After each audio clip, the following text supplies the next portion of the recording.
बिस्मिल्लाहिर्रहमानिर्रहीम। नाज़रीन, मेरा नाम नासिर गोंदल है। आज गोंदल ग्रुप ऑफ मार्केटिंग के प्लेटफॉर्म से मैं आपकी खिदमत में हाज़िर हूँ। पूरी कोशिश होती है जी को अपना जो एक्सपीरियंस है उसकी बिना पे आप लोगों को मशवरे भी देता रहता हूँ, और हर मेरे मशवरे के साथ आपका मुत्तफिक होना ज़रूरी भी नहीं है। उसकी वजह ये होती है कि बाज़ लोग जो है, मैं अमूमन मिसाल देता रहता हूँ कि हर बंदे का अपना पॉइंट ऑफ व्यू होता है, विजन होता है। कोई बंदा किस पर्पज़ के लिए इन्वेस्टमेंट कर रहा है, कोई बंदा कितनी अमाउंट की इन्वेस्टमेंट कर रहा है। अब जो बंदा 10 लाख रुपए की इन्वेस्टमेंट करना चाह रहा है, उसको अगर मैं 10 करोड़ रुपए की प्रॉपर्टी के बारे में बताता रहूँगा तो वो जो है मुझे गलत कहेगा, ये कहेगा पता नहीं यार इसको इन्फॉर्मेशन नहीं है। और अगर किसी पर्सन ने 10 करोड़ रुपए वाली प्रॉपर्टी खरीदनी है और मैं उसको 10 लाख रुपए किस्तों वाली प्रॉपर्टी की मशवरे देता रहूंगा या उसको इन्फॉर्मेशन देता रहूंगा तो वो भी मुझे गलत कहेगा। तो इस सूरत हाल में आप अपने तौर पे जो आपको अच्छी बात लगे उसके लिए मेरे लिए दुआ कर दिया करें। प्रॉपर्टी खरीदते वक्त मैंने इससे पहले भी वीडियोस बनाई हैं और इस यूट्यूब चैनल के ऊपर अभी बहुत सारे हमारे सब्सक्राइबर हो गए हैं, बहुत सारे लोग ये वीडियोस देखते हैं। प्रॉपर्टी खरीदते वक्त जी आपने कुछ बातों का ख्याल रखना है, फ्रॉड होने से बचें, और फ्रॉड ना भी हो तो कम से कम आप प्रॉपर्टी खरीदते वक्त इन 4-5 चीजों का अगर ख्याल रखेंगे तो मेरा ख्याल में आपकी प्रॉपर्टी आने वाले टाइम में आपको अच्छा फायदा देगी, या कम से कम आप जो है सस्ती प्रॉपर्टी, एक नॉर्मल जो प्रॉपर्टी है वो कहीं महंगे रेट में आप ना खरीद लें। तो सबसे पहले जी आपने ये सोचना है, आपको पर्पस तो आपको पता है कि आपने इन्वेस्टमेंट करनी है या आपने घर बनाना है। अगर तो आपने घर बनाना है तो फिर आपने भाई ये देखना है कि अगले 15-20 या 30 साल मेरे बच्चों ने कहाँ पे रहना है, मैंने कहाँ पे रहना है, कौन सा एरिया जो है वो हमें सूटेबल है, और किस एरिया की सर्विसेज आपने कहीं बिजनेस के लिए जाना है, जॉब करते हैं तो कौन सा एरिया आपको नजदीक पड़ता है और कौन सा एरिया आपके बजट के हिसाब से है। ये भी नहीं करना कि आप 1 करोड़ रुपए में 5 मरले का घर बनाना चाह रहे हैं और प्रॉपर्टी जो है वो 5 करोड़ रुपए की आप देखते रहे, तो वो भी आपका टाइम जो है फजूल है। सबसे पहले तो आपने लोकेशन अपनी फाइनल कर लेनी है। अगर आप इन्वेस्टमेंट करना चाह रहे हैं तो फिर तो आपके लिए ऑप्शन है, आप कहीं भी किसी भी एरिया के अंदर, इस्लामाबाद मेन के अंदर, इस्लामाबाद के साथ जो हाउसिंग सोसाइटीज है या दूर दराज अभी जो नए शहर बन रहे हैं, नए हाउसिंग सोसाइटीज बन रहे हैं, वहां पे आप इन्वेस्टमेंट कर लें जहाँ पे अच्छी आपको चीज लगती है। लेकिन अगर घर बनाना है तो लोकेशन आपके लिए मैटर करती है। उसके बाद आपने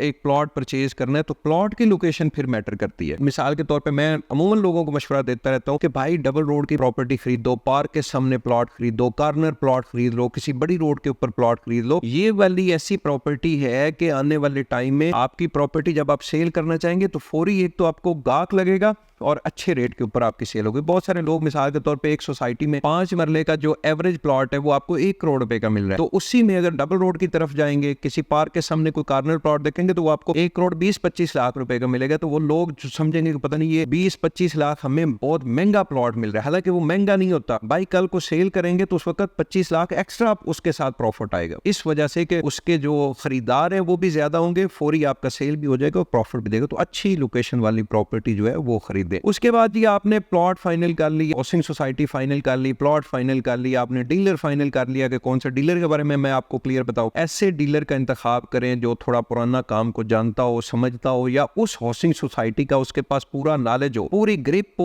वर्किंग हो। ये ना हो आप एक डीलर के ऊपर ट्रस्ट कर रहे हैं और उस डीलर को वहां के रेट का आइडिया नहीं है और वो किसी और डीलर से कोई प्लॉट लेके आपको दे देता है। मिसाल के तौर पर 1 करोड़ का प्लॉट है और डीलर को नहीं पता कि यहाँ पे 1 करोड़ की वैल्यू है प्लॉट की, वो आपको कहेगा नहीं जी नहीं 1 करोड़ 20 ही वैल्यू है तो बस दे जी इसको पैसे दे। तो इस तरीके से भी आपने नहीं करना। अच्छे प्रोफेशनल डीलर के साथ आपने चलना है क्योंकि उसने आपको सर्विसेज देनी है। अच्छा, उसके बाद आ जाता है जी कानूनी तौर पे आपने चेक करना है कि वो हाउसिंग सोसाइटी लीगल है, ताकि आप घर बनाना चाहेंगे तो आपको गवर्नमेंट की सर्विसेज, एनओसीज, ये सारी चीजें आपको चाहिए होंगी, तो ये आपको मिलने चाहिए। तो ये आपने लाजमी चेक करना है। उसके अलावा जो प्लॉट आप परचेज कर रहे हैं उसका भी सोसाइटी से आपने जाके चेक करना है कि जो प्लॉट आप परचेज कर रहे हैं उसके ऊपर कोई स्टे तो नहीं है, उसके ऊपर कोई फ्री कैन का आपस में कोई मसला है जिसकी वजह से उन्होंने एप्लीकेशन दी उस सोसाइटी में। हो सकता है अदालत केस ना हो, किसी बंदे के 2 पार्टीज का आपस में कोई डिस्प्यूट हो सकता है। तो ये चीज आपने लाजमी चेक करनी है और ये आपका जो रियल एस्टेट एडवाइजर है उसकी सर्विसेज बनती है, उसने आपको ये सर्विसेज देनी है। इसके बाद जी आपकी सारी चीजें फाइनल होगी। उसके बाद आपने प्राइस तय कर ली, प्राइस तय करने के बाद आपने उसको टोकन बयाना देना है, टोकन बयाने का प्रॉपर इन रिटर्न आपने करना है। इस्लाम में भी ये बल्कि हुक्म दिया गया है कि कोई भी आप आपस में वादा कर रहे हैं तो उसको इन रिटर्न करें, अगर पेमेंट का लेन देन है तब भी उसको इन रिटर्न करें।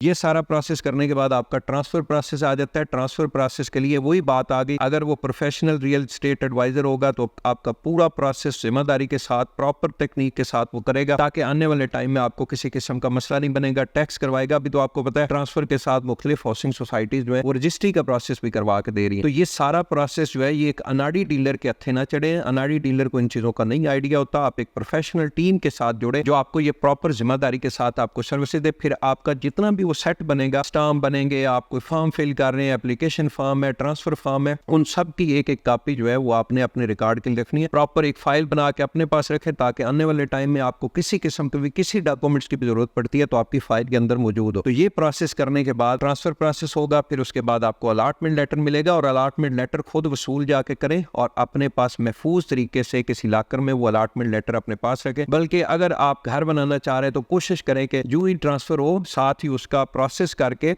आप उसका पोजेशन लेके भी अपने पास रख ले। घर बेशक 6 महीने साल बाद भी बनाना चाह रहे हैं लेकिन उसका पोजेशन अप्लाई करके आप उसका पोजेशन ले लें ताकि ये चीजें सारी आपकी क्लियर हो जाए। तो मेरी कोशिश होती है कि जो मेरे पास नॉलेज है वो यहाँ पे इस यूट्यूब चैनल के ऊपर मैं शेयर करता रहता हूँ। गोना ग्रुप ऑफ मार्केटिंग की टीम, हम लोग रियल एस्टेट का जो शोबा है उसमें सर्विसेज दे रहे हैं। इस वक्त आप प्लॉट अपना सेल करना चाह रहे हैं, परचेज करना चाह रहे हैं, तब भी आप हमसे रब्ता करें। अगर आप घर बनवाना चाह रहे हैं तो कंस्ट्रक्शन के शोबा में भी गोना ग्रुप ऑफ मार्केटिंग की टीम प्रॉपर प्रोफेशनल अंदाज में सर्विसेज दे रही है। आप हमसे रब्ता करें, जिम्मेदारी के साथ आपको सर्विसेज देंगे। बहुत बहुत शुक्रिया।